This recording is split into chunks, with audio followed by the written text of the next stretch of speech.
Hey, what's up? Alex here from My Music, and I wanted to create a mini video series going over the fundamental concepts of EQ or equalization, which is a super powerful tool we have as music producers, mixing engineers, uh, recording artists, anything of that nature, in order to best enhance the sounds that we're recording and producing, but also to kind of sculpt out frequencies that we might not need and help sounds work together so that they don't interfere with each other in a negative way and that they can all be expressed in the best way possible.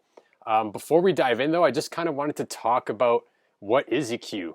And basically it's a signal processor that is, it takes audio signals and it affects the way that we hear them by modifying the specific frequencies attached to that sound. And we've been using EQs all our lives, and I'm sure you've used many familiar things, such as like on a guitar pedal.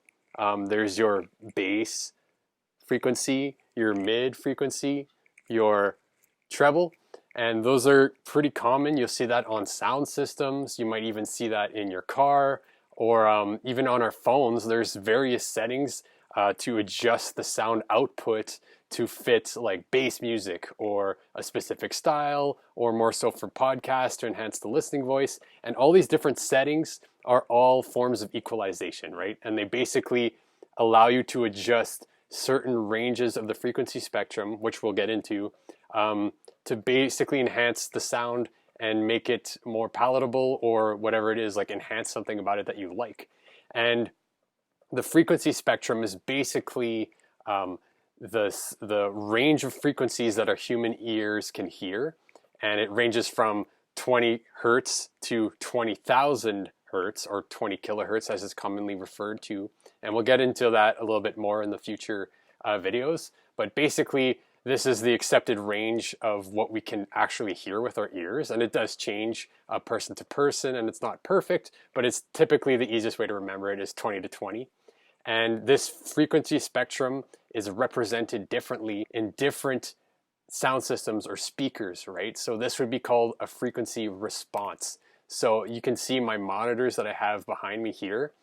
Those monitors actually recreate very low frequencies. So there's a lot of bass response in it, and it really accentuates the things that I'm listening to it at a pretty flat response, meaning that it doesn't color the sound very much, which is great for mixing and recording because it reproduces what you're trying to hear and what you're trying to adjust in a non-biased way. But for example, if you would be mixing on speakers designed for a club, well, those speakers are actually designed to dramatically enhance the bass, so you can almost feel it at the club, right? Because that's kind of the environment that it's in.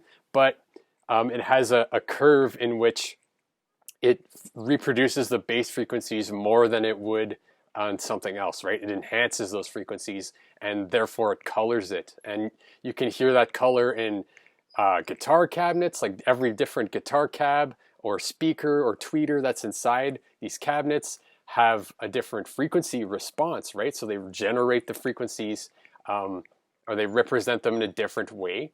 Also, the same goes for microphones. Like every microphone has its own type of frequency response, right? It reacts and records frequencies differently than other microphones. So some microphones are best suited for guitar amps or vocals, and some are better suited for drum overheads or snare drums, right? And this all falls into the category of EQ and frequency response, right? And adjusting frequencies to best suit what we're going after. And a good way to visualize an EQ and what it does is basically imagine a spectrum from 20 hertz to 20 kilohertz, and imagine having a bunch of tiny little faders, right? Like little adjustments that you can do all across the spectrum. And this is what an EQ is basically you can target a specific frequency and bring it way up, or you can bring it way down. And every other form of frequency adjustment or spectrum processor type equipment all stems from this core adjustment. So if you haven't already, before we jump into the next video, I want you to download my free PDF that you can find below. It'll help you finish a song, and you can follow along with it as you learn this EQ. And we're going to dive into the software. Ableton and talk about EQs a little bit more. So we'll see you in the next video.